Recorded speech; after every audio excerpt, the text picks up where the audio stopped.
Il faut que tu prophétises encore sur un grand nombre de peuples et de nations et de langues et de rois.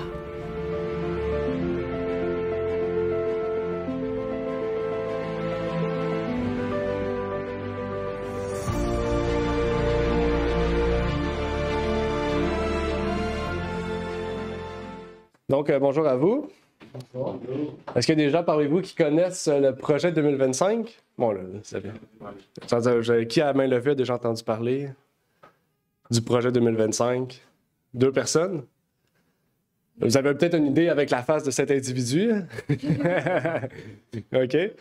Mais le projet 2025, c'est le projet de Donald Trump dans sa candidature. OK? C'est un document de 950 pages. OK? 950 pages. Okay? Qui retrace tout ce qu'il veut faire au cours de ces 4 années. Aussitôt qu'il rentre au pouvoir, c'est ce qu'il veut mettre en place. Okay? Puis c'est très sérieux. Okay? Derrière ça, il y a 70 organismes conservatrices aux États-Unis, des gros organismes, okay? Des églises, des ONG qui travaillent pour le gouvernement, qui sont derrière ce projet 2025-là, okay? Qui soutiennent. Puis c'est des projets radicaux de changement aux États-Unis d'Amérique. Okay? Donc aujourd'hui, ça sera la première partie. Okay? Donc on va mettre surtout la surface. Je ne sais pas si la semaine prochaine ou dans 3 semaines, puisque dans 2 semaines, c'est la Sainte-Seine. Ou je ne sais pas si dans 2 semaines, la semaine prochaine ou dans 3 semaines, on va faire la partie 2, okay? Parce que ça prend du temps à préparer ça. Donc je ne sais pas si j'aurai le temps. Mais si j'ai le temps, samedi prochain, on va vraiment aller davantage plus profond dans ce document-là. Aujourd'hui, on va mettre les bases de d'où que ça vient, ce document-là, qu'est-ce que c'est, qui a produit ça. Mais en fait, le projet 2025, comme je viens de le dire, c'est un projet que Donald Trump a soutenu. Okay? C'est un peu sa campagne électorale, comme toutes les personnes qui se présentent au premier ministre ou au président, okay, ont un document, okay, qui stipule ses projets, qu'est-ce qu'il veut faire pour amener des partisans, on peut dire ça. Et donc, aujourd'hui, on va surtout élaborer la partie prophétique de ce document. Dans Apocalypse 13, verset 11, on nous dit « Puis je vis une autre bête montée de la terre, qui avait 2 cornes semblables à celles d'un agneau, et elle parlait comme un dragon. » Qu'est-ce que c'est, cette affaire-là? Qu'est-ce que ça dit? C'est quoi? Quelle est cette deuxième bête? Quelle est cette deuxième bête qui avait 2 cornes, qui était semblable à un agneau, mais qui parlait comme un dragon? C'est ce qu'on va voir aujourd'hui. Et donc, j'aimerais pouvoir commencer par la prière. Notre Père est aux cieux, j'aimerais te remercier pour ce moment que tu nous permets d'avoir, de pouvoir partager ce sujet important et crucial on va recevoir une réponse dans les prochaines élections électorales, Seigneur, aux États-Unis, que tu puisses permettre que ce message puisse soulever les points prophétiques, les événements prophétiques qui arrivent à grands pas, Seigneur, qui vont drastiquement changer le monde, Seigneur, et qui va révéler à quel point tes enfants doivent être prêts, Seigneur, face au plus grand des conflits qui va arriver à terme bientôt, Seigneur, et auquel nous devons à tout prix avoir la foi, non seulement la foi, mais la vérité aussi pour connaître et se préparer face à ces grands conflits qui arrivent à terme, Seigneur. Que tu puisses bénir tous ceux et celles qui écouteront ce message, permettre que ta parole puisse ressortir, que mes mots, que tout ce que je vais dire, Seigneur, puisse venir de ta parole, que je puisse me cacher derrière ta parole, ta Bible, Seigneur, et que ce ne soit pas plus moi qui parle, mais ton esprit, Seigneur. C'est ma prière donc pour ces choses, au nom de ton Fils Jésus-Christ. Amen. Amen. Donc aujourd'hui, notre travail, qu'est-ce que je vais faire aujourd'hui pour vous, c'est de solidifier les fondements du christianisme primitif et renouvelé dans les derniers jours par la plus grande des réformes, okay, qui est la réforme du mouvement adventiste, qui est la dernière réforme, okay, jusqu'au retour du Christ. Où, dans le fond, la dernière plus grande réforme, c'est où ce que le protestantisme a arrêté. Eh bien, Dieu a suscité un peuple pour finir cette réforme, les dernières réformes. On peut parler, par exemple, du sabbat, du millénium, la compréhension de la non-immortalité de l'âme, les prophéties, la divinité, le sanctuaire, tous ces aspects-là que le protestantisme a arrêté de réformer, eh bien, Dieu a suscité des gens, un peuple, okay? Donc ceux qui sont ici, plus toutes les autres personnes qui se groupent partout dans les maisons ou les églises, eh bien, pour faire avancer cette dernière grande réforme avant les dernières plus grandes prophéties de tous les temps. La Bible nous dit en ce sens, en parlant expressément à nous, comme suit dans le livre d'Ézéchiel 33, verset 7, qui nous dit « Et toi, fils de l'homme, je t'ai établi comme sentinelle pour la maison d'Israël. Écoute la parole de ma bouche et avertis-la de ma part. » Donc, qu'est-ce que Dieu veut qu'on soit? Dieu veut qu'on soit des sentinelles. Il veut qu'on soit des sentinelles et qu'on annonce un message d'avertissement qui arrive dans les derniers jours. Nous sommes dans les derniers jours. De la même manière qu'un parent avertit ses enfants d'un danger, avertit ses enfants d'un potentiel danger qui arrive, eh bien, Dieu envoie des sentinelles pour avertir ses enfants de potentiel danger, avertir ses enfants d'un problème auquel on devra faire face, des événements qui sont à venir. Dieu nous donne un message puissant, un message catégorique, qui est résumé dans Apocalypse 14, 9 à 12, et même on pourrait englober les deux autres anges, mais principalement le troisième, qui nous dit « Et un troisième ange les suivit en disant d'une voix forte, « Si quelqu'un adore la bête et son image, et s'il en prend la marque au front ou à la main, il boira aussi du vin de la colère de Dieu, du vin pur préparé dans la coupe de sa colère. Et il sera tourmenté dans le feu et le soufre, en présence des saints anges et de l'agneau. Et la fumée de leur tourment montera au siècle des siècles, et ils n'auront aucun repos, ni le jour ni la nuit. Ceux qui auront adoré la bête et son image, et quiconque aura pris la marque de son nom. C'est ici la patience des saints, ce sont ici ceux qui gardent les commandements de Dieu et la foi de Jésus. » Donc ce message est le dernier, le plus grand du message prophétique. Dieu nous donne un avertissement ici de sa colère. Sa colère va se déverser bientôt sur l'humanité. Bien sûr, sur les injustes, les méchants, pas les justes. Okay. Si nous voulons éviter la colère de Dieu, il faut, faire en sorte d'être des sentinelles. Il faut faire en sorte que, des gens puissent comprendre la voie que Dieu a donnée à tous ses enfants, qui est la voie des commandements de Dieu et la foi de Jésus. L'un ne va pas sans l'autre. On nous dit ici par la messagère du Seigneur, la voix d'un vrai sentinelle doit maintenant être entendue tout au long de la ligne. Le matin vient et aussi la nuit. La trompette doit rendre un certain son car nous sommes au grand jour de la préparation du Seigneur.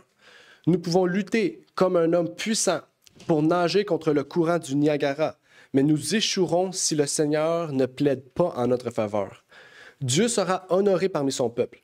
Il doit être pur, il doit être dépouillé de lui-même, inébranlable, constant, abondant, toujours dans l'œuvre du Seigneur. Donc, le principal point fondamental pour être un sentinelle, c'est la foi.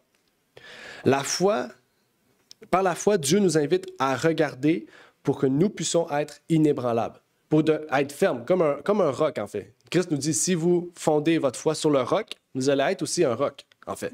Parce que vous allez être sur le roc, qui est Jésus. Puis quand on est un roc, toutes les tempêtes qu'on reçoit, comme Apocalypse 12 dit, ça dit le serpent crachait de l'eau, un fleuve. Ça dit qu'il crache des fausses doctrines, il crache des choses pour détruire son peuple. Si on est un rocher solide, l'eau va venir, on va rester droit quand même, face à l'eau. L'eau va passer à côté de nous. C'est ça, en fait, que Dieu veut faire de chacun de nous. Il veut qu'on soit des sentinelles. Il veut qu'on soit des sentinelles. Mais on fait face à 3 grandes puissances. Les 3 grandes puissances qu'on retrouve dans Apocalypse 12, Apocalypse 13. Dans Apocalypse 12, on parle d'un dragon. Dans Apocalypse 13, on parle d'une bête, une première bête qui ressemble à un léopard, avec des pattes d'ours, etc. Vous comprenez, il y a plusieurs aspects ou caractéristiques qu'on lui donne. Et il y a une deuxième bête dans le chapitre 13 qu'on vient de voir. La bête à 2 cornes qui ressemble à un agneau, mais qui parle comme un dragon. Ces 3 bêtes, on les catégorise comme suit. Le dragon est le paganisme. Ici, on va voir un grosso modo. Si vous voulez étudier davantage le sujet, ce livre-là va vous permettre de comprendre davantage le sujet avec des preuves historiques et bibliques et prophétiques. Mais sinon, bientôt aussi, on prépare une série d'études bibliques sur le livre de Daniel et de l'Apocalypse. Un peu comme les feuillets que tu as reçus. Ça va être Daniel et l'Apocalypse. Parce qu'il y a beaucoup de personnes qui nous ont demandé des livrets comme ça. Mais le dragon est le paganisme, la première bête, la papauté, et le faux prophète est le protestantisme apostat des États-Unis. Pourquoi? C'est ce qu'on va voir aujourd'hui. Okay? On va voir ça aujourd'hui parce que le faux prophète est la puissance qui va redonner la puissance universelle au catholicisme. Okay? On va voir comment. Okay? Là, ça vous donne un peu un petit lien, le projet 2025. On ne le lit plus là, mais il était là tantôt. Projet 2025. On va voir c'est quoi, qu'est-ce qu'il y a là-dedans qui va redonner puissance à la bête, à la papauté. Okay? Vous allez être surpris de tout ce qui est construit alentour de ce document-là. Mais ces trois puissances-là restent les trois puissances centrales par lesquelles Satan travaille pour détruire totalement l'humanité. Okay? On le voit, OK? L'athéisme, on peut parler de tout ce qui se passe dans l'athéisme, le mouvement athée, les bouddhistes, toutes ces religions-là. On parle du catholicisme, qui est la plus grande église de tous les temps, on pourrait dire, même si c'est une église qui se cache sous un voile chrétien. On peut parler du protestantisme aux États-Unis, qui était qui contrôle presque tout. L'argent américain est partout. Ils ont un pied un peu partout sur la terre. Ces trois puissances-là, unies ensemble, sont l'outil suprême de Satan pour détruire le christianisme, le véritable christianisme. Okay? Détruire le Christ, l'Église de Christ. Mais en 2024, Satan, travaille particulièrement avec une puissance parmi ces trois. Laquelle? C'est ce qu'on va voir. Ça nous dit ici, « Je vis que la bête à deux cornes avait une gueule de dragon, que son pouvoir était dans sa tête et que le décret sortirait de sa gueule. Puis je vis la mère des prostituées. La mère n'était pas les filles, mais elle était séparée et distincte d'elles. Elle a eu son temps. Il y est passé. Et ces filles, les sectes protestantes désolé, les sectes protestantes... Je me suis perdu. Ah oui, les sectes protestantes étaient les prochaines à entrer en scène et à agir dans le même esprit que celui de la mère, lorsqu'elle persécutait les saints. J'ai vu qu'au fur et à mesure que la mère déclinait en puissance, les filles grandissaient, et bientôt elles exerceront la puissance autrefois exercée par la mère. Donc ici, la question, est-ce que vous connaissez une époque où ce que la mère, la grande prostituée, Babylone, la grande Babylone, qui est l'Église catholique, a diminué? Est-ce que vous connaissez une époque à travers le temps où ce que 1798, quand le général Berthier, okay, a été envoyé par Napoléon pour arrêter le pape à Rome, au Vatican, qu'est-ce qui est arrivé? Le pape a été emmené en captivité en France, il est mort en prison. Okay? À ce moment-là, qu'est-ce qui est arrivé? Le catholicisme a perdu de son pouvoir politique, parce que là, il n'y a plus de pape, plus de pouvoir politique, a perdu de son pouvoir géographique aussi. Mais pas sa stature religieuse, OK? Faut pas oublier. Mais tout ce qui permettait la puissance qu'elle avait d'autrefois, elle l'a perdu à ce moment-là. Mais qu'est-ce qui est arrivé aussi à ce moment-là? Eh bien, les États-Unis ont commencé à grandir comme le plus grand pays, en fait, okay? En richesse, en stature. Okay? Donc, le petit agneau est devenu un dragon. Okay? Le petit agneau, il commençait à grandir, à grandir, à grandir. Puis on le voit aujourd'hui, toute l'ampleur que les États-Unis d'Amérique ont sur le monde est la répercussion que eh bien, l'Église catholique a drastiquement baissé. Okay? Et c'est ça, en fait, c'est un effet inverse. Okay? Pendant que la papauté était haute et les États-Unis bas, quand il y a eu le renversement, ça a changé. Okay? Et là, on voit que la fille, okay, le faux prophète, okay, le protestantisme apostat, okay, pas une Église en particulier, c'est tout le système protestant aux États-Unis, va ramener la puissance de la papauté. Okay? De quelle manière? C'est ça la question. De quelle manière? Okay? Donc, toutes ces questions-là, on va y répondre peut-être partiellement aujourd'hui et complètement la prochaine fois, mais je pense qu'il va y avoir assez d'informations aujourd'hui pour vous enligner vers ce qu'il en est. En fait, après la prophétie des 1200 soirs et matins, okay, qui s'est terminée en 1798, la papauté a perdu de sa puissance. C'est pour ça qu'on dit qu'elle a reçu la blessure mortelle. Okay? Elle n'est pas morte, mais elle était souffrante. Okay? Et là, qu'est-ce que fait les États-Unis? C'est qu'elle guérit cette blessure mortelle-là. Okay? Et chaque président qui était là, au fur et à mesure qu'il l'emmenait, en fait, sa blessure, elle revenait guérie. Okay? Pourquoi? On pourrait prendre plein d'exemples. Okay? Déjà, les visites du pape aux États-Unis qui ont commencé à augmenter. Okay? Joe Biden, qui est un jésuite, il y aurait plusieurs preuves, mais c'est un jésuite, un catholique jésuite, qui a rencontré des dizaines de fois le pape François. Okay? Qui est le deuxième président des États-Unis à être catholique après John F. Kennedy. Okay? Mais pourtant, on pourrait se dire, oui, mais la plupart des présidents étaient protestants. Et c'est là, en fait, le plus grand des soucis. Souvent, on pense que parce que c'est un catholique, c'est lui qui va ramener le pouvoir papal. Mais la Bible dit que le faux prophète, c'est le protestantisme apostat. Ce qui veut dire que ce sera un protestant qui va ramener cette puissance de la papauté. Lisons un autre texte qui dit comme suit. « Puis je vis une autre bête, montée de la terre, qui avait 2 cornes, semblables à celles d'un agneau. Et elle parlait comme un dragon. » 12. « Elle exerçait toute la puissance de la première bête en sa présence. Elle faisait que la terre et ses habitants adoraient la première bête dont la plaie mortelle avait été guérie. » Qu'est-ce qu'elle fait? Il y a une autre bête qui sort de la terre. Elle ne sort pas de la mer, elle sort de la terre. Donc d'un territoire où il y a peu d'habitants, où il y a peu de personnes. Okay? Ça dit qu'il y avait 2 cornes semblables à celles d'un agneau et elle parlait comme un dragon. Mais ça dit qu'elle exerçait toute la puissance de la première bête. La première bête qui est la papauté. Okay? Donc elle avait toute la puissance de la papauté. Okay? En sa présence. Ça veut dire qu'elle n'était pas morte, elle était blessée. Mais pendant qu'elle était blessée, il y a une autre puissance qui faisait en sorte que la puissance retournait à la papauté. Okay? Donc ce qu'on comprend, c'est que cette deuxième bête-là fera des choses avec toute sa puissance, en fait, qui va être tellement incroyable qu'on va voir en fait un sauveur dans cet individu-là. On va voir un faux prophète, on va voir une puissance incroyable, des choses incroyables qui vont se passer, puis on va se dire, c'est sûr que ça, c'est Dieu. C'est sûr que c'est Dieu. Tout ce qui se passe là, c'est parce que c'est bon. OK? Et c'est comme ça, en fait, qu'agit un faux prophète. Un faux prophète fait des choses tellement incroyables qu'on lui dit que, eh bien, ça vient de Dieu. Puis on voit ce pays-là comme un sauveur. OK? Et en fait, c'est pour ça que cette puissance, on la reconnaît comme celle des États-Unis d'Amérique. C'est pas pour rien.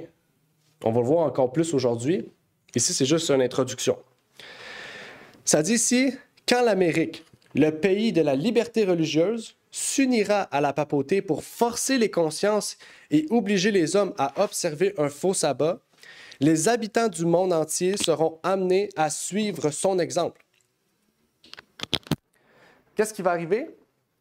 Quand l'Amérique, le pays de la liberté religieuse, okay? Pourquoi à l'époque où les États-Unis se sont formés, tout le monde allait aux États-Unis? Pourquoi?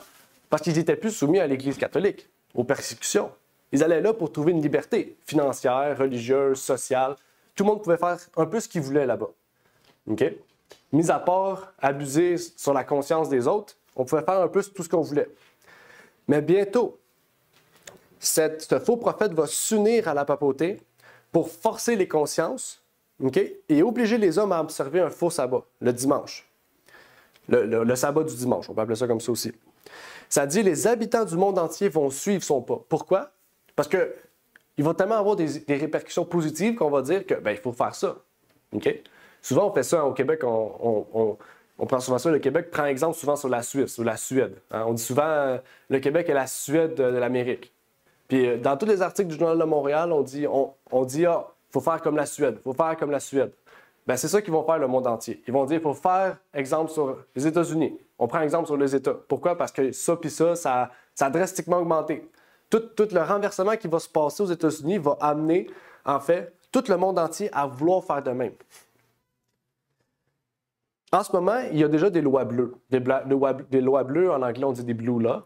Okay? Des blue laws, c'est des lois qui restreignent le dimanche. Okay? Dans le travers le monde, ça existe. On ferme des magasins le dimanche, obligé par la loi. Okay? Mais il n'y a pas d'obligation à se reposer cette journée-là. Okay? On oblige les commerces, on oblige certaines choses à ne pas être faites le dimanche, mais les États-Unis vont mettre une loi qui restreint la conscience. Et c'est là, en fait, qu'elle va dépasser les bornes. Il faut savoir que le dragon, le paganisme, à l'époque de Jésus-Christ, qu'est-ce qu'ils ont fait pour essayer de détruire Jésus? Ils ont utilisé la force. Ils ont tué tous les premiers-nés. Ils n'ont pas réussi à tuer Jésus. Qu'est-ce que les Juifs ont fait? Ils se sont unis à Rome. Pourquoi? Tuer Jésus. Ils n'ont pas réussi à le faire et ressusciter. Puis qu'est-ce qu'ils veulent faire? Qu'est-ce qu'ils ont fait avec les apôtres après? Ils ont tué un par un, décapités, torturés. Okay? Donc le dragon, qu'est-ce qu'il fait pour mettre son plan en marche? Il utilise la force. Qu'est-ce que la papauté a fait pour utiliser son plan? la force. Ils ont mis l'Inquisition en place pour persécuter et tuer. On a vu ça il y a 2 semaines avec les filles de Dieu. Toutes les réformatrices qui ont été persécutées et tuées à travers les siècles. Et pensez-vous que la deuxième bête va changer son plan de match? Mais non, elle va utiliser la force pour soumettre les gens à sa volonté. Okay? Et c'est là qu'on va voir que ce n'est pas un plan de Dieu, mais un plan de Satan. Parce que Dieu ne restreint aucune personne. C'est ça la liberté. Dieu ne restreint aucune personne tant que tu n'empiètes pas sur la liberté d'autrui. C'est-à-dire tuer, voler, tout ça, c'est la moindre des choses. Okay? Mais bientôt, l'État va dire c'est correct. Okay? Parce que l'État le dit, c'est correct. Okay? On peut continuer dans Apocalypse 13 et 14, qui nous dit « Et elle opérait de grands prodiges. » Qui fait des grands prodiges? Un prophète ou un soi-disant prophète.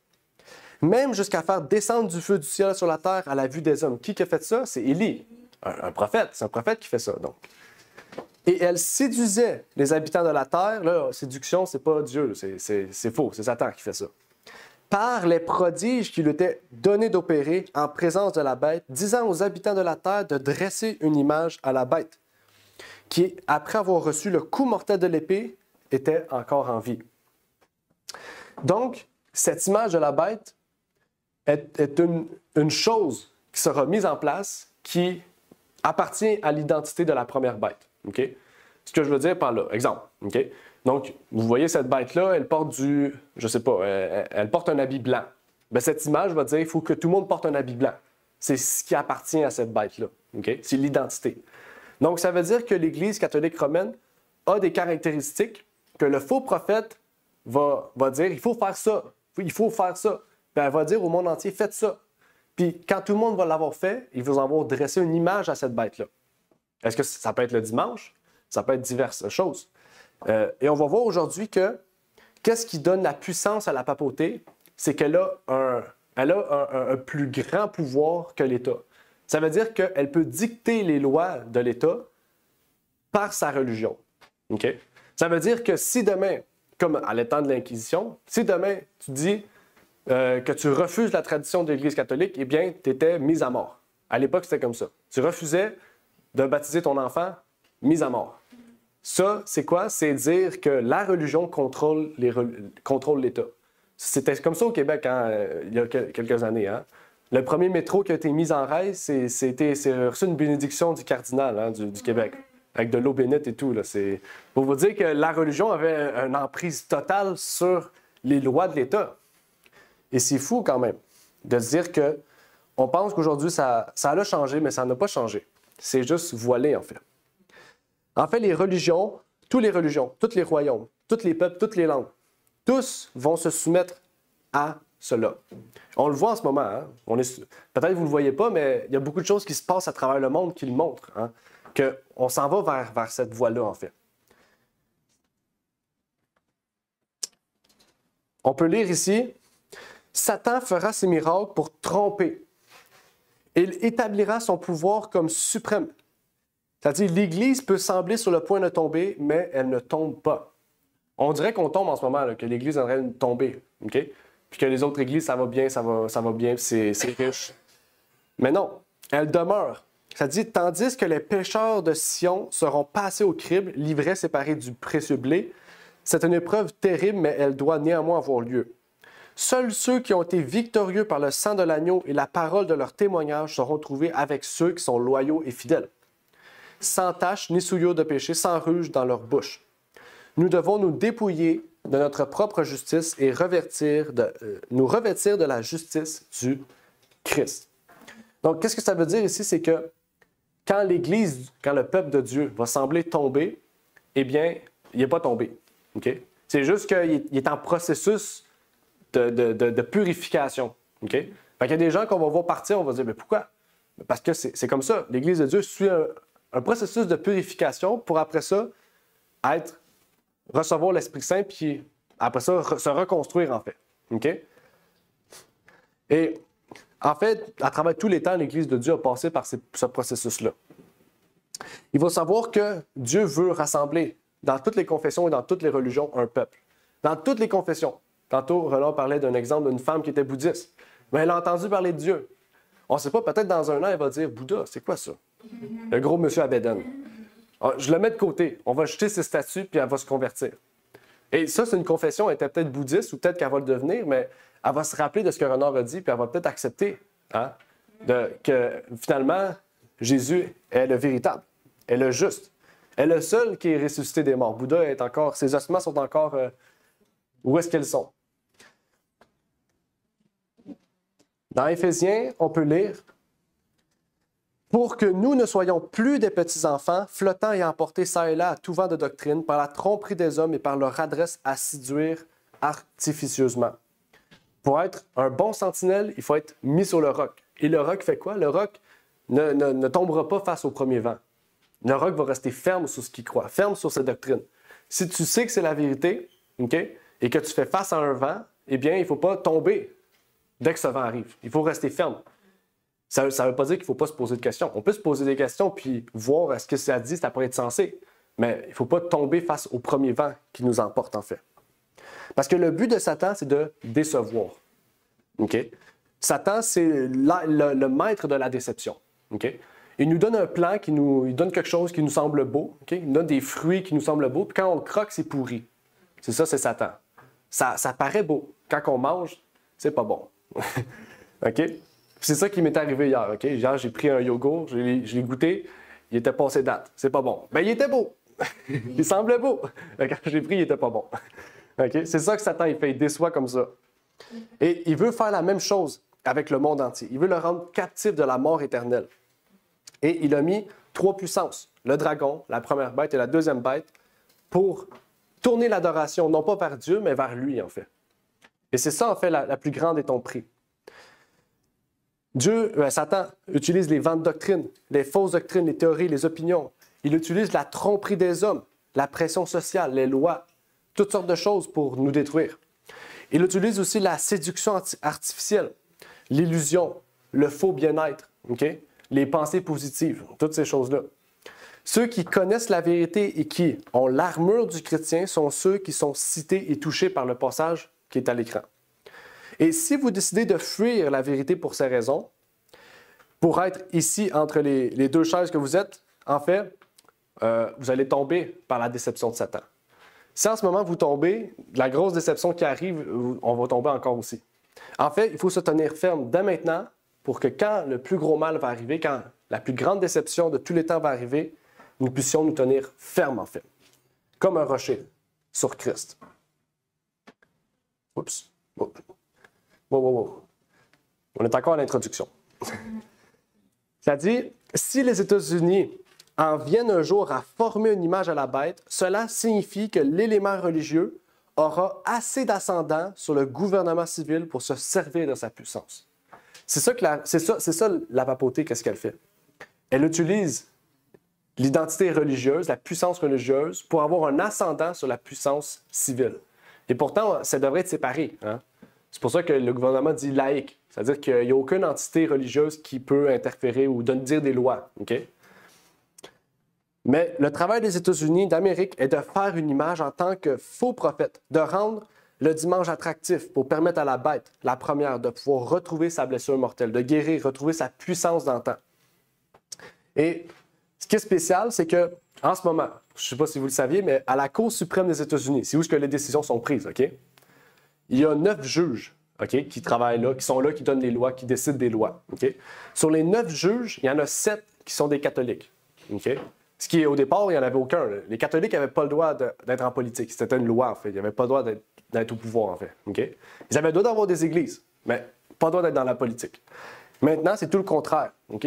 Ceux qui dirigent les États-Unis sont des catholiques, en fait, principalement. Puis la plupart ont été mis en place sous Donald Trump. OK? C'est pas Joe Biden qui a mis ceux-là en place, la plupart. Et un des points, c'est ici. Il est en anglais, je vais pouvoir vous le traduire, vous pourrez m'aider. Mais ça dit, la Cour suprême a pris des décisions drastiques. Pourquoi? Pour détruire le mur qui sépare l'Église et l'État. C'est quand ça? 2023, l'année passée. OK? Et là, vous dites, c'est rien, il prévoit faire ça. Bien, on va voir ce que l'article nous dit.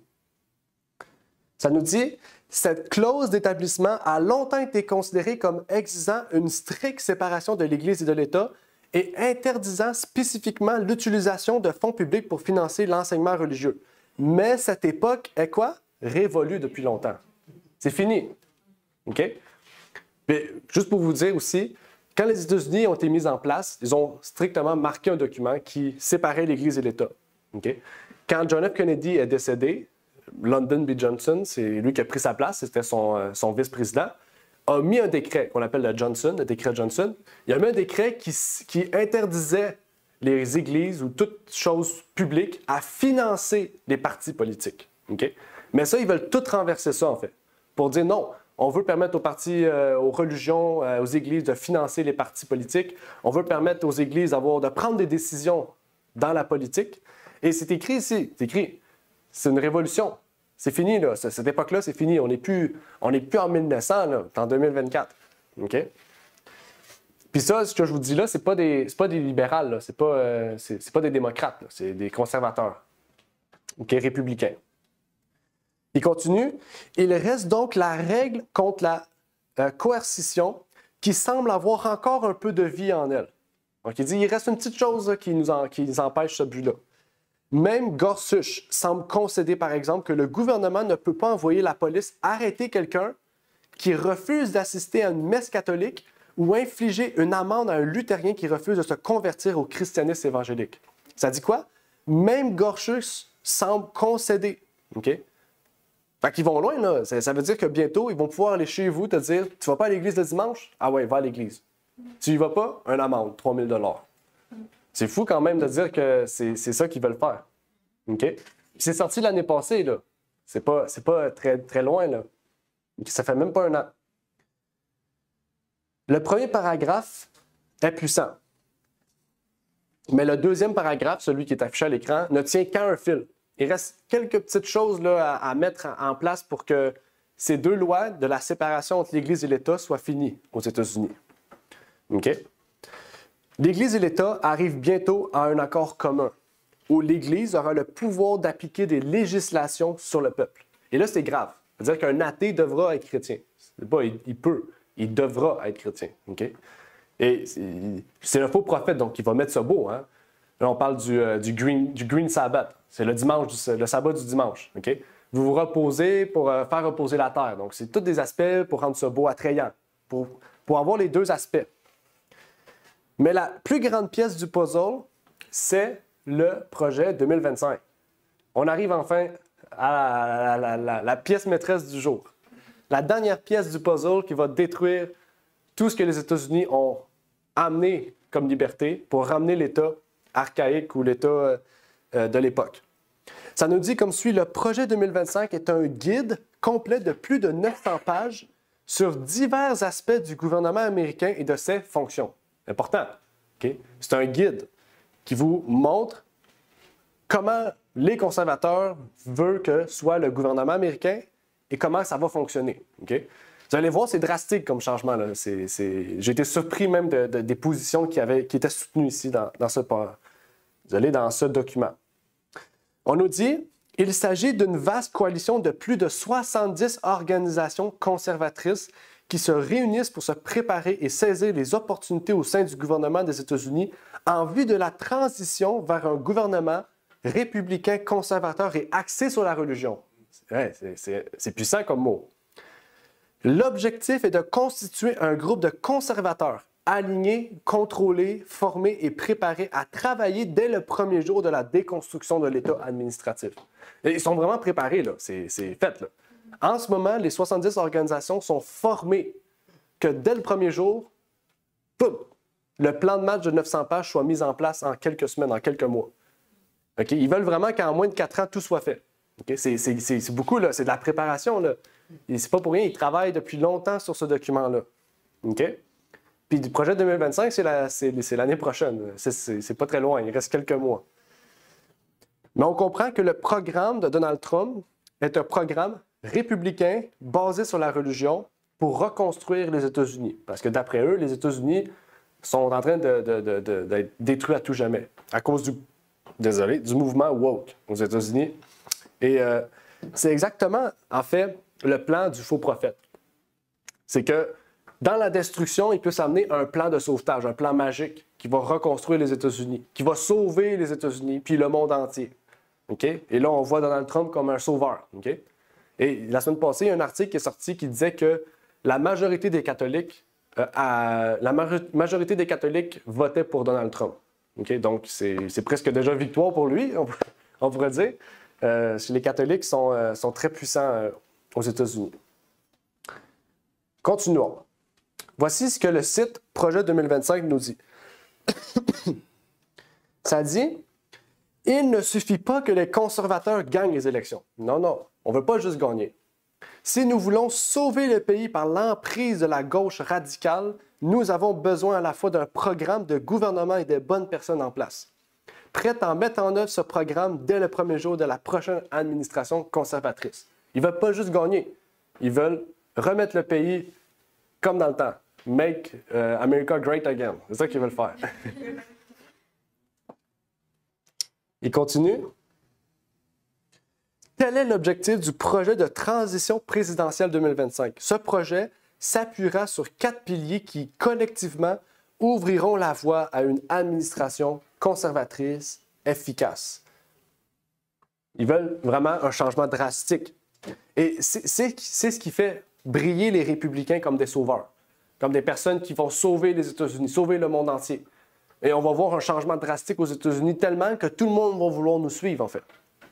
Et pour eux, c'est ça. C'est une grande guerre entre les gauchistes, entre le wokisme en ce moment qui se fait dans le côté de Joe Biden. Puis on se dit peut-être qu'au Canada, on est comme pire, on est plus en avant que les États-Unis. Puis c'est vrai à certains niveaux qu'il y a des lois, puis il y a des restrictions qui sont pires que les États-Unis. Peut-être parce que Justin Trudeau, il pousse plus que Joe Biden. Okay, mais pour lui aussi, c'est sa fin bientôt, d'après les taux électoraux. Mais il faut débarrer la porte. Je vous ai montré à l'écran quelques personnes qui travaillent avec eux, des affiliations. Je ne vous l'ai pas toutes données parce que ça aurait été très long. Je voulais vous en montrer quelques-unes pour vous montrer que c'est pas des petites choses, là. Okay? Puis on voit vraiment, c'est très américain. Hein? Des aigles, des trucs, des drapeaux américains, la Maison-Blanche. Puis vous irez faire le tour des sites. C'est vraiment des organismes puissants, là. C'est pas des organismes de 10 personnes, là. C'est des milliers de personnes, des dizaines, puis des gens qui ont beaucoup d'emprise sur le gouvernement.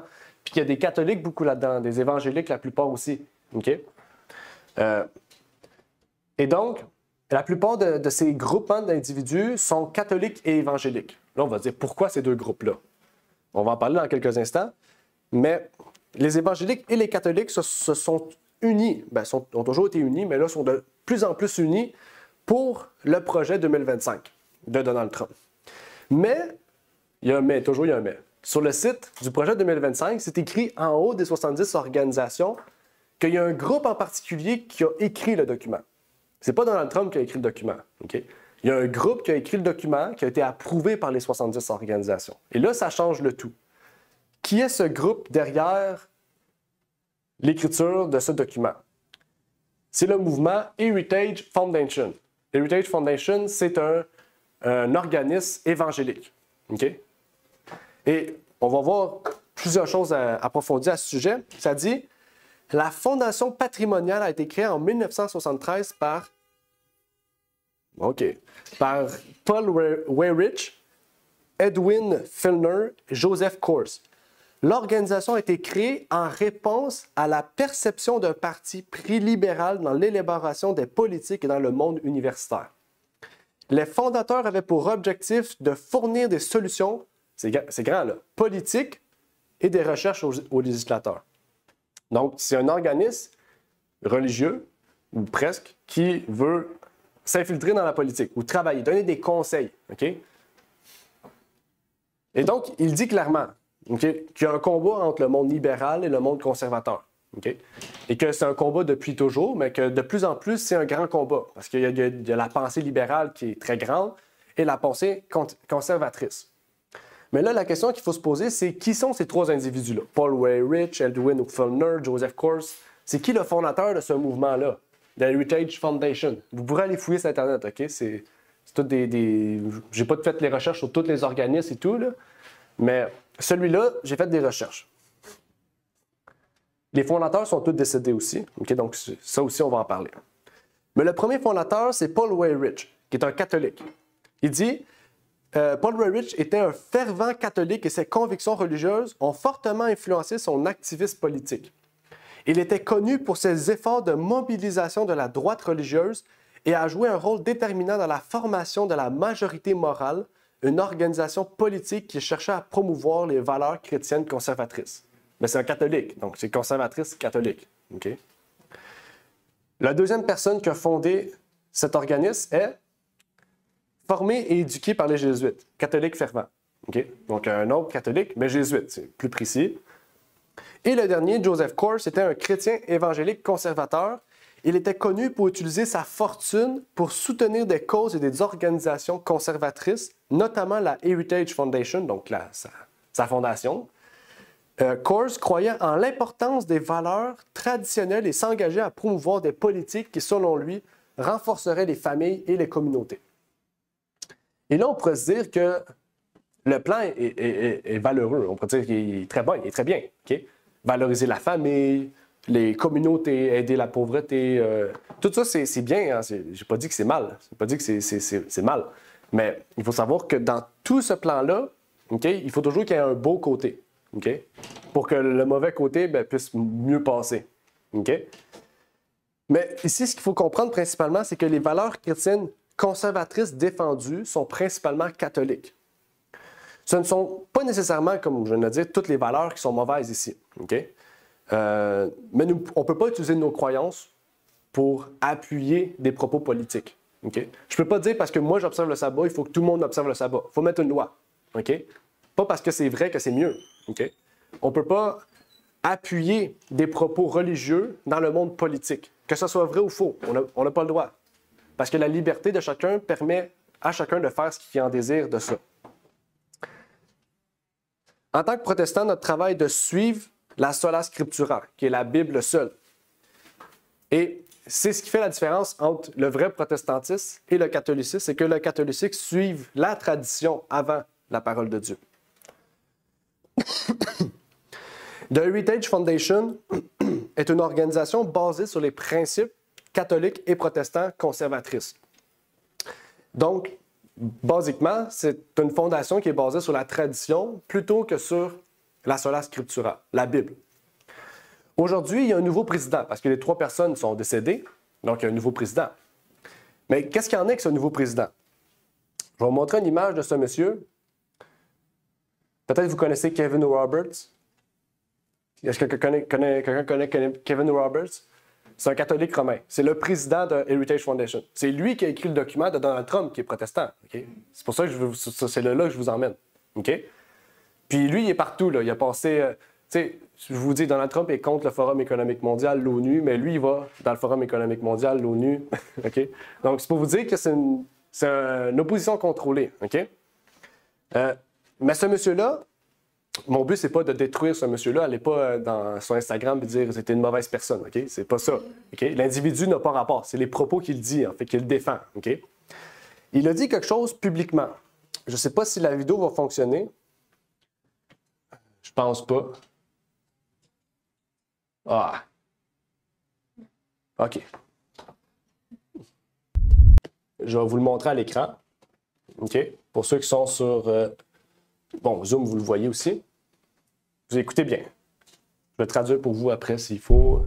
Can you tell us what the Mass has meant for you, Michelle? Not only great networking, but a reinforcement of our Catholic values, and from that reinforcement, courage. And I think that's one of the things that, whether it's in chapter meetings or the annual summit, or equally importantly, the friendships that we develop, just the courage, especially with the way politics and culture and society are, for us to go through that, to confront those challenges and be truthful about it.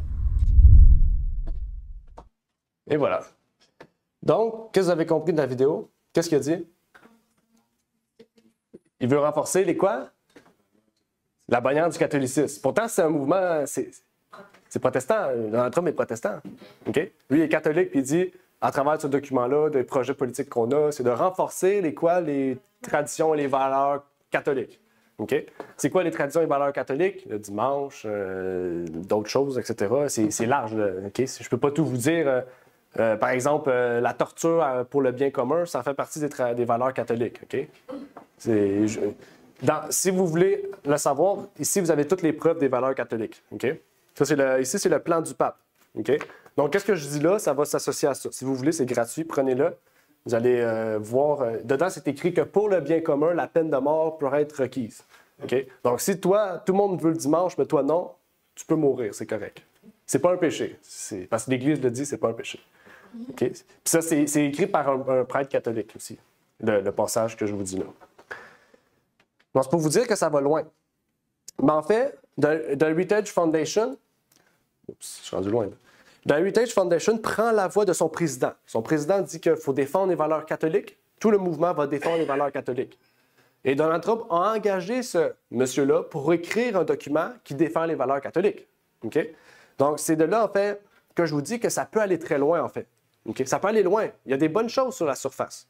Mais en dessous, il y a toujours quelque chose de mauvais. C'est ça un faux prophète. Ça semble bien, beau. Okay? Puis tout ce qu'il va faire va sembler bien et beau. Mais dans le fond, il y a quelque chose qui, quand il va atteindre son plan, il va ramener l'état total, en fait. Ici, ça dit, Heritage président Kevin Roberts, ça dit « The golden era of American conservatism will soon emerge ». Hein? Il dit que bientôt, okay, l'ère d'or, l'ère de gloire, okay, l'ère parfaite des États-Unis, l'ère parfaite du conservateur va revenir bientôt. Okay? Il parle du projet de 2025. L'heure de gloire du mouvement conservateur va revenir bientôt. Okay? Donc, ça veut dire qu'on n'aura jamais vu ça, nous, en tout cas, à mon âge, à leur âge, peut-être pour d'autres personnes, mais nous, du moins, moi, j'aurais jamais connu une époque aussi grande pour le mouvement conservateur que l'époque qu'on va vivre bientôt. Et en fait, ce mouvement d'idées-là drastique, on appelle ça la dialectique hégélienne. Je ne sais pas si vous connaissez ça. Dialectique hégélienne, c'est ça. Mais si je vous donne une petite définition, ça décrit l'évolution des formes de pensée à travers leurs propres contradictions internes vers des formes concrètes qui surmontent les oppositions antérieures. Okay? Bon, on va simplifier ça, c'est peut-être complexe, mais en ce moment, c'est libéral. Le prochain gouvernement, c'est conservateur. Et ça semble contradictoire. C'est pas contradictoire. Les deux formes contradictoires vont trouver une forme commune d'accord, en fait. C'est un peu ça. Okay? Un peu comme le communisme. Tout le monde va là, ils se contredisent tous. L'autre, il croit à Bouddha. L'autre croit une magicienne. Okay? Il y avait une voodooiste qui avait été là, qui avait béni toute la tête des chrétiens avec son voodoo. Okay? Et on s'accorde sur... C'est des choses contradictoires, mais on s'accorde ensemble vers une voie commune. Okay? C'est ça, en fait, l'idée. C'est comme l'opposition contrôlée, c'est la même chose, en fait. Okay? Et c'est ça qui se passe aux États-Unis, en fait. On semble que Joe Biden et l'autre est contradictoire, sont contre. Mais en fait, oui, ils sont contre, mais ils vont s'en aller vers une union commune. Ils vont trouver un accord commun qui va faire en sorte que ça va passer pour tout le monde. Et ça, c'est fou quand même. Et c'est ça qu'on voit, en fait. On voit une gauchiste face à une droitiste, un libéral face à un conservateur, un communiste face à un démocratique, un woke face à un traditionnel, un anti-dieu face à un dieu forcé, ils vont forcer, un globaliste, le FEM, c'est le Forum économique mondial, l'ONU, la COP27, face aux nationalistes, par exemple représentés par l'Heritage Foundation, la National Association of Evangelicals, j'ai oublié. Il y a d'autres mouvements, mais on voit qu'il y a une opposition contrôlée. Ils semblent contre, mais ils travaillent ensemble. Okay? La preuve, c'est que lui, c'est catholique, lui, c'est protestant. Mais pourquoi il y a des catholiques qui travaillent là et là? Parce que c'est une opposition contrôlée. On peut pas, moi, je n'irais pas travailler dans une église catholique comme prêtre puis le samedi comme un pasteur. Bien, ça existe, il y a du monde qui font ça. Okay? En fait, nous nous retrouvons dans les deux extrêmes en ce moment. On fait face à un combat entre les deux extrêmes et ces deux extrêmes-là, vraiment, font en sorte, en fait, que ça semble différent, mais ce qui est contraire, ça semble. Spécialement. Pour eux, c'est le cas. Ça nous mène vers une autre photo, une autre étude. Ça dit ici, le pape François dit Laudato Si 2.0 va sortir le 4 octobre à la fête de Saint François d'Assise. Parce qu'il faut savoir, il s'appelait Pape François parce qu'il dit représenter Monsieur Saint François d'Assise. Okay? C'est pour ça qu'il s'appelle le Pape François. C'est quoi Laudato Si 2.0? C'est Laudato Dum. Okay? C'est du latin, je ne sais pas c'est quoi en français. Mais Laudato Dum, c'est Laudato Si 2.0. Okay? Encore une fois, là-dedans, vous retrouvez Laudato Dum, Laudato Si, Laudato Fratelli Tutti, toutes les tutti si que M. François a sorti. Vous irez le lire. Vous allez avoir beaucoup d'informations gratuites dans ce document. OK? Mais qu'est-ce qu'il dit dans Laudato Si 2.0 ou Laudato Dum qui nous semble si important pour nous en tant que chrétiens? Et regardez ce qu'il dit. Unissons-nous à nos frères et sœurs chrétiens dans l'engagement de prendre soin de la création comme un don sacré du Créateur, a déclaré François mercredi. Nous devons nous ranger du côté des victimes de l'injustice environnementale et climatique, ceux qui font de l'éco-anxiété, là. Okay? En nous efforçant de mettre un terme à la guerre insensée contre notre maison commune. Donc, qu'est-ce qui fait en sorte que nous devons tous être unis malgré nos différends? C'est que la terre va être détruite. Pourtant, la Bible dit la terre va être détruite, repentez-vous, c'est à cause de vous que la terre va être détruite. Le pape dit non, non, non, vous avez détruit la terre, mais on peut ne plus la détruire si on travaille ensemble. C'est un plan, comme je vous dis, qui semble bon à la surface, mais quand on connaît la Bible, on sait que c'est faux en fait. La terre va à la perdition. Dieu l'a prédit. C'est un plan que Dieu a mis en place. C'est fait exprès. OK? Et quand on parle de la maison commune, à chaque fois qu'on trouve le mot commune, on peut penser au bien commun. Okay? Quand on utilise le mot commune, c'est toute chose qui va être utile pour être contre nous bientôt. Okay? Parce que le bien commun, c'est la majorité. Okay? Puis dans une démocratie, on sait tout le temps que c'est pas la majorité qui décide. Hein? C'est toutes les partis minoritaires. Okay? On le sait, dans un pays démocrate, il y a plusieurs partis parce que chacun a le droit de parole. Okay? Mais dans une politique catholique, non, il n'y a pas tout le monde qui a le droit de parole. Juste qu'eux veulent qu'il y ait accès au droit de parole. Okay? Et M. Saint Thomas d'Aquin, qui est le plus grand théologien catholique, a dit que pour le bien commun, la prison, la torture et la mort n'est pas un péché, mais est une bonne chose pour garder le bien commun. Et on continue dans Laudato Dum. Quand je dis Dum, on dirait Dum. Mais... Il dit ici, « Ainsi, nous savons que chaque fois que la température mondiale augmente de 0,5 degrés, l'intensité comme la fréquence des fortes pluies et des inondations dans certaines régions, des sécheresses graves en d'autres, des chaleurs extrêmes en certains lieux, des chutes de neige abondantes en d'autres augmentent également. » Okay? Moi, je trouve ça bizarre. Hein? Il faut se dire, le pape François, c'est pas un scientifique, c'est un chef religieux. Il parle de science, OK? En tout cas, peut-être ça va soulever un point, mais... Il continue ici. L'accord de Paris présente un objectif majeur à long terme, maintenir l'augmentation de la température globale en dessous de 2 degrés par rapport au niveau pré-industriel, tout en visant à descendre en dessous de 1,5 degré. Okay?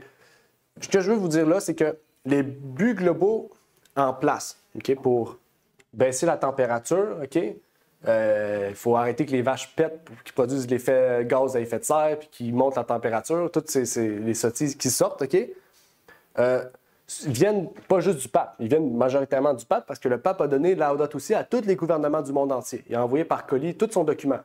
Okay? Et tout ce qui se passe à travers le monde, okay? Qu'est-ce qui se passe, les crises en ce moment d'agriculteurs à travers le monde, okay? C'est tout à cause de ce que lui dit, là, ce monsieur-là. Okay? C'est tout causé par ça. Okay? Parce que s'il n'y a plus d'agriculture, okay, il faut baisser la fabrication de nourriture pour baisser la température. Okay? Donc, c'est pour ça que toutes les terres sont rachetées, c'est pour ça qu'on coupe sur le budget d'agriculture, qu'on ne donne plus de subventions, on ne donne plus rien. C'est pour mieux contrôler la nourriture, en fait, permettre que, eh bien, si on contrôle la nourriture, on produit moins de nourriture, les gens vont manger d'autres choses, on va leur donner des insectes, on va leur donner d'autres choses. De la fausse viande imprimée en 3D, en Allemagne, on donne ça à cette heure dans les restaurants, de la viande imprimée en 3D, c'est fou quand même, manger du plastique. Mais on donne ça à travers le monde maintenant. Okay? Pourquoi? Pour baisser la température en bas de 2 degrés. Mais avec la quantité qu'on est sur la Terre, c'est impossible, en fait. Okay? C'est impossible. Pourquoi? Parce que Dieu l'avait prédit, en fait. Et là, on se base sur des faits scientifiques, des traditions, plutôt que sur la Bible. Okay? Et c'est là, en fait, que se cache le vrai problème. On continue avec les propos de M. François. Je ne veux pas l'appeler le pape. Ça dit, mais nous ne pouvons plus douter que la cause de la rapidité inhabituelle de ces changements dangereux est un fait indéniable. Les énormes changements liés à l'intervention effrénée de l'homme sur la nature au cours des 2 derniers siècles, donc les 20 ans, les éléments d'origine naturelle qui provoquent généralement un réchauffement, tels que les éruptions volcaniques et autres, ne suffisent pas à expliquer l'ampleur et la rapidité des changements survenus au cours des dernières décennies. Il continue. Pourquoi ça ne marche pas? L'élévation du niveau des mers et la fonte des glaciers peuvent être facilement perceptibles à une personne au cours de sa vie. Hein, vous l'avez tous vu, là, les glaciers fondent partout. Et il est probable que dans quelques années, de nombreuses populations devront déplacer leur habitation à cause de ces événements. Donc, je ne sais pas, bientôt, peut-être toute la Chine va venir au Canada. Je ne sais pas, je dis ça comme ça. C'est pas une prophétie, je vous dis, là. En fait, le problème que le pape soulève ici, c'est que on mange trop, on boit trop, on produit trop de carbone, il faut que ça baisse. Il faut que tout devienne écologique. Okay? Il faut qu'on soit tout écolo. Okay? Char électrique, électricité, plus de pétrole, plus rien. Il faut tout changer notre façon de vivre. Okay? Et on voit que toutes ces choses-là, par hasard, sont toutes connectées. La voiture est connectée à Tesla, en fait, c'est pour mieux nous contrôler, en fait. Okay? Et on va lire un peu plus loin un autre point intéressant. Parce que Rome a été un des premiers à pousser le plan climatique. Okay? Est-ce que vous connaissez le Club de Rome? À la main levée, Club de Rome. Vous avez sûrement entendu parler si vous avez lu certains livres sur la loi du dimanche. Le Club de Rome, c'est un club écologique à Rome, okay? Donc catholique, qui depuis les années 1970 nous parle du changement climatique. Mais ce qui est plus fou, c'est leurs propos. Okay? Dans les années 1970, il faut se rappeler, okay? Remettez-vous dans le contexte de l'époque des Peace and Love, de Bob Marley et tout ça. Ils disent, en cherchant, ok, c'est fou, en cherchant un nouvel ennemi, hein, ils cherchent des problèmes eux-mêmes, ok? Ils se créent des problèmes eux-mêmes, ok? Ça dit, en cherchant un nouvel ennemi pour nous unir, nous avons eu l'idée, hey, c'est fou, ils ont créé une idée que la pollution, la menace du réchauffement climatique, les pénuries d'eau, la famine seraient à la hauteur. Okay? Donc, ils courent après les problèmes pour trouver un moyen de s'unir. Okay? C'est pour vous dire à quel point c'est fou. Dans leur ensemble et dans leur interaction, ces phénomènes constituent en effet une menace commune qui exige la solidarité de tous les peuples. Mais en les désignant comme l'ennemi, nous tombons dans le piège contre lequel nous avons déjà mis en garde, à savoir confondre les symptômes avec la cause. Tous ces dangers sont dus à l'intervention de l'homme et ce n'est que par un changement d'attitude et de comportement qu'ils pourront être surmontés. Le véritable ennemi est donc l'humanité elle-même. Donc vraiment, depuis les années 1970, Rome dit que nous avons trouvé un nouvel ennemi. Le nouvel ennemi, c'est nous. C'est à cause de nous si on s'en va vers la perdition.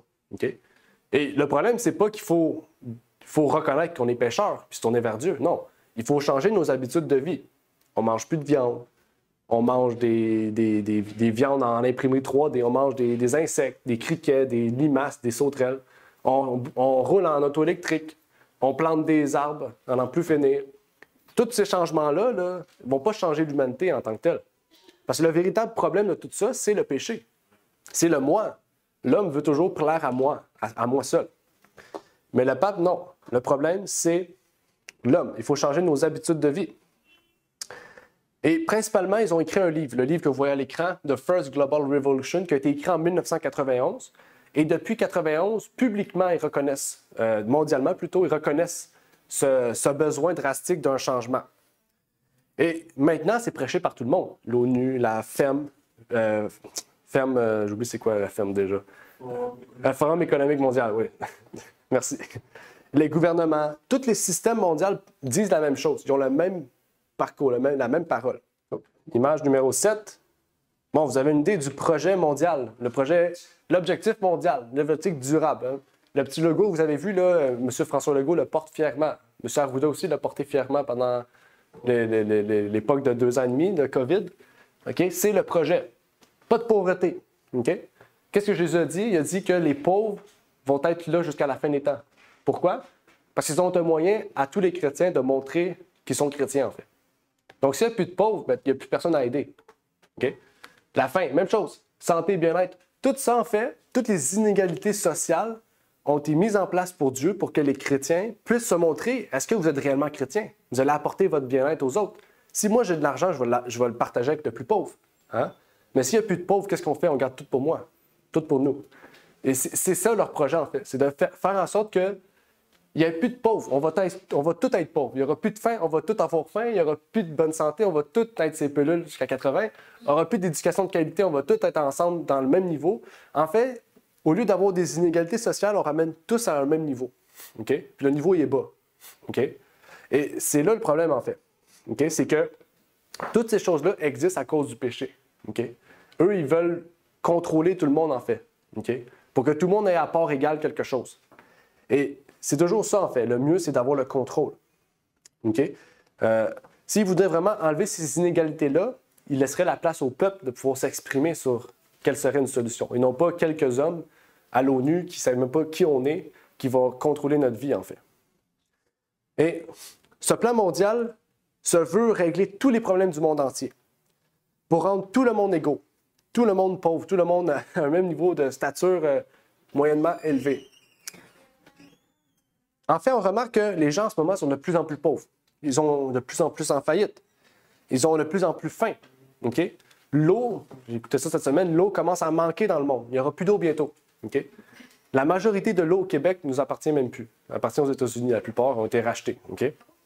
Donc, pour vous dire qu'en fait, on s'en va dans un état de non-retour, en fait. C'est plate, mais même si on change tout ce qu'on veut, on s'en va vers un non-retour. Et nous, on sait pourquoi. Okay? Et la bonne nouvelle doit être partagée à chacun. C'est que Jésus revient bientôt. Jésus revient chercher ses enfants. Okay? Donc, même si demain je roule en auto électrique, Jésus va revenir quand même. Okay? Parce que ça ne va rien changer, en fait, sur mon bien-être. Si pour vous, vous êtes content de rouler, allez-y. Mais ça ne va rien changer sur l'état de pécheur que vous êtes, en fait. Okay? Le problème, c'est le péché. Et comme je dis, on voit le Canada comme peut-être un pays plus libéral. C'est totalement vrai. On est plus libéral que les États-Unis. On est très drastique, okay? Sur certaines décisions. Mais encore une fois, tout ça, c'est pour, justement, amener la balance. Montrer que les conservateurs sont eux qui vont ramener l'État du Canada à l'époque de gloire. Okay? Et c'est totalement faux, en fait. Okay? Parce que le monsieur qui représente le Parti conservateur du Canada, c'est un catholique aussi. Fervent. Okay? Ça dit ici, dans le livre de M. Trump, de sa candidature, ça dit « La prochaine administration conservatrice devrait annuler », ça ne dit pas « va » ou « aimerait », non, « devrait », toutes les politiques climatiques de ces programmes d'aide à l'étranger. Fermer les bureaux, programmes et directives de l'agence conçus pour faire avancer l'accord de Paris sur le climat. Donc, encore une fois, il veut supprimer l'accord de Paris aux États-Unis. Ça dit limiter étroitement le financement des efforts traditionnels d'atténuement du climat. Donc, tout le financement que les États-Unis mettent en ce moment sur le climat, on coupe ça. Plus rien. Nous, le climat, ça ne nous dérange pas. Okay? C'est un changement drastique pour les États-Unis. Okay? C'est que tous les gouvernements, toutes les religions du monde poussent le climat. Okay? Mais les États-Unis vont faire quoi? Ils vont être une bannière pour dire « Nous, on a changé drastiquement. Regardez comment notre pays va bien depuis qu'on a fait ces changements-là. » Et tout le monde va vouloir suivre, en fait. Mais ils vont trouver un équilibre. Donald Trump n'est pas contre beaucoup de choses que le pape veut. Hein. La preuve, c'est qu'il l'a rencontré plusieurs fois aussi au cours de son 4 ans. Et l'agenda du pape ne va pas changer. Okay? Ne va pas changer. Parce qu'il travaille les deux côtés de la médaille. Ça dit, l'agence devrait cesser de collaborer avec les fondations progressistes, les entreprises, les institutions internationales, les ONG qui défendent le fanatique climatique et de les financer. Plus rien, on coupe. Zéro. OK? Ça dit qu'on ne collabore plus, on ne finance plus, rien. L'ONU, les États-Unis sont le deuxième pays, le troisième plus grand financeur, on pourrait dire, de l'ONU, c'est les États-Unis. Okay? On coupe ça, fini, plus rien. On ne finance plus l'ONU. Et ça nous semble positif, hein? Ça serait vrai. J'aimerais ça que moi, de l'argent qu'on donne à l'État ne puisse plus aller dans une entreprise que je ne veux pas financer. Okay? Donc, ça semble vraiment tout bien, là. Ça semble bien. Il continue. Enfin, la prochaine administration devra relever un défi de taille en mettant fin aux politiques et procédures utilisées pour faire avancer quoi? Des initiatives radicales en matière de genre, LGBTQIA, YZ+, et procédures utilisées pour faire avancer des initiatives radicales, bon, je le répète, en matière de genre, de race et d'équité sous la bannière de la science. Parce que la science, pour eux, c'est politique. Okay? Donc, on coupe ça. De même, le fanatisme climatique de l'administration Biden devra être dénoué à l'échelle de l'ensemble du gouvernement. Donc, il n'y a plus une branche climatique aux États-Unis, on la supprime. Comme c'est le cas pour d'autres départements et agences fédéraux, l'utilisation par l'administration Biden des ressources du gouvernement fédéral pour faire avancer l'agenda woke doit être annulée et supprimée de tous les manuels politiques, documents d'orientation et agenda, et l'excellence et l'innovation scientifique doivent redevenir la priorité absolue de l'OSTP. Je vais vous dire qu'il y a vraiment... Qu'est-ce que M. Trump veut faire à la première journée de son administration? C'est un changement drastique, là, okay? C'est couper des milliers, des milliards de financements pour le changement climatique. Et on voit que les jésuites travaillent des deux côtés pour permettre que les deux, ce qui a l'air contre, puissent travailler ensemble, communément ensemble. Et continue encore. Je vais parler les 900 pages avec vous, inquiétez-vous pas. Je lis les pages principales. Ça dit, lorsque ces institutions agissent contre les intérêts américains, les États-Unis doivent être prêts à prendre des mesures appropriées en réponse pouvant aller jusqu'au retrait. Ça dit, l'échec manifeste et la corruption de l'OMS, l'Organisation mondiale de la santé, pendant le COVID-19, okay? Lors de la pandémie de COVID-19, sont un exemple du danger que les organisations internationales représentent pour les citoyens et les intérêts américains. Donc, ils vont se retirer de l'OMS, retirer de l'ONU, se retirer du Forum économique mondial, retirer de toutes ces entités-là qui sont woke. Ça dit, la prochaine administration doit cesser de soutenir aveuglément les organisations internationales. Donc, je peux vous dire que c'est vraiment drastique. Il n'y a aucun gouvernement qui aura pris de telles décisions depuis que les États-Unis d'Amérique existent. En fait, on voit qu'ils sont anti-ONU, anti-FEM, anti-OMS, anti-tout, OK? À part Dieu. On va forcer Dieu, on va pousser. Notre plan est religieux, n'oubliez pas. Le plan de Trump est religieux. Il veut faire un renversement au cours de ces 4 prochaines années d'élection. Il continue. La pandémie de COVID-19 a montré douloureusement que les organisations internationales et certains pays, comme le Canada, Trump a beaucoup chialé sur le Canada, on va dire ça, ne sont que trop disposés à bafouer les droits de l'homme au nom de la santé publique. Okay? Par exemple, l'OMS était et reste disposée à soutenir la suppression des droits de l'homme fondamentaux, en partie en raison de ses relations étroites avec des pays qui violent les droits de l'homme, comme la RPC, le Parti républicain de la Chine. Okay? L'ONU travaille avec la Chine. Okay? Eux, ils ne veulent pas travailler avec la Chine, un pays communiste. Et tout ça nous révèle que, eh bien, il semble contre. Okay? Mais dans le plan de Trump, dans son livre, okay, il y a juste deux points qui est contre. Hein? M. Trump et le pape sont pour le sabbat du dimanche. M. Trump et le pape supportent Israël. Okay? M. Trump et le pape veulent une ambassade à Jérusalem. Okay? Comme je vous dis, ils ont l'air contre. Ils sont contre le changement climatique. Ils ont l'air contre, mais ils veulent le même but. Okay? Ils veulent le même but. Ils veulent que Jésus revienne. Okay? Jésus, il revienne sur terre en Israël. Ils veulent que le dimanche soit le repos du sabbat, comme le plan du climat. Puis ils veulent que l'ambassade soit à Jérusalem. Pour que quand Jésus revienne, on puisse être là, puis fier que bien, Jésus est là, on va l'accueillir avec joie, puis on va être les premiers à l'accueillir. Okay? Mais dans ce livre-là, ça nous dit qu'il y a un faux Christ qui va venir sur cette terre. Okay? Il y a un faux Christ qui va venir sur cette terre. Et le mouvement évangélique et catholique sont les deux plus gros mouvements aux États-Unis qui veulent financer Donald Trump et qui veulent faire avancer le plan de Trump et du pape, qui sont un même plan.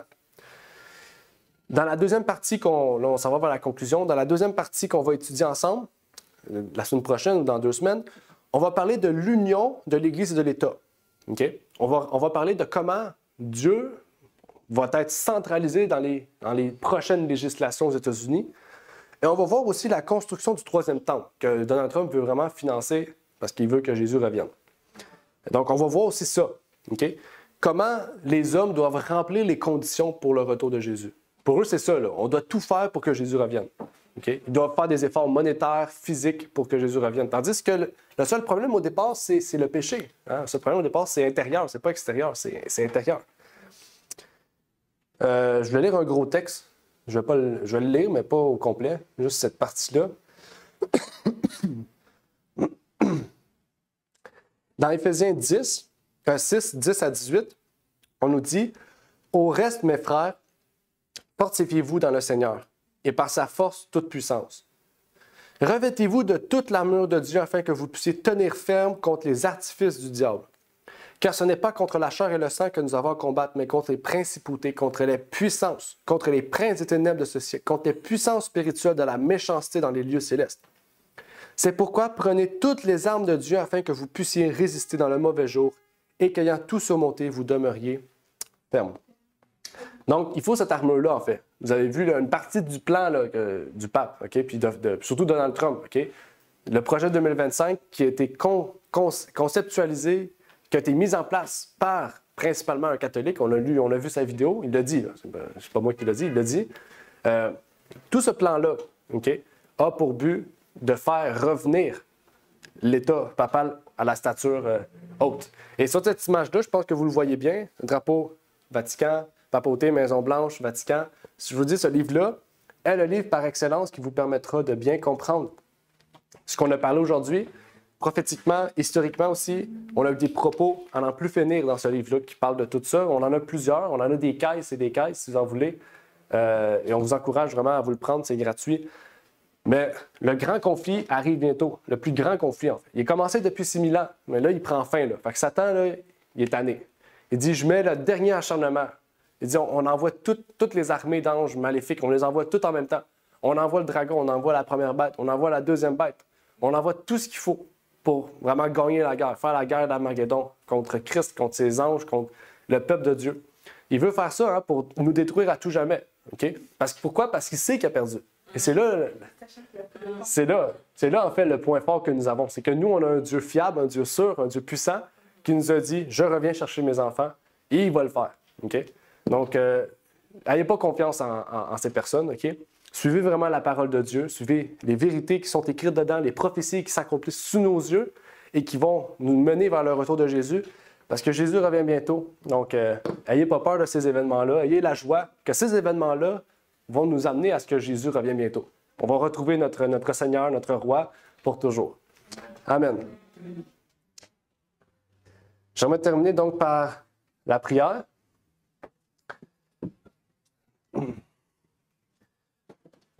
Notre Père qui est aux cieux, j'aimerais te remercier pour ce moment que tu nous as permis d'avoir à pouvoir partager ce sujet, que tu puisses bénir, Seigneur, tous ceux et celles qui sont avec nous aujourd'hui, ceux qui vont entendre ce message, que tu puisses toucher leur cœur, Seigneur, permettre que ta vérité puisse, Seigneur, ressortir de toutes ces choses et permettre que, Seigneur, nous puissions être des enfants de Dieu, nous puissions être tes enfants, que nous puissions nous revêtir de cette armure, être sur le roc qui est Jésus-Christ, Seigneur, le fondement de notre foi. Et que tu puisses permettre que, Bible en main, nous puissions défendre notre foi, que nous puissions connaître les prophéties, Seigneur, pour voir les signes des temps qui nous entourent et qui nous mèneront vers ton retour, Seigneur. Que tu puisses nous bénir, nous permettre d'être la lumière, le sel de la terre, nous permettre de ne pas être l'ivraie, mais d'être le blé, Seigneur, et de pouvoir fructifier pour donner aux autres aussi cette nourriture, Seigneur. C'est ma prière donc pour ces choses, au nom de ton Fils Jésus-Christ. Amen.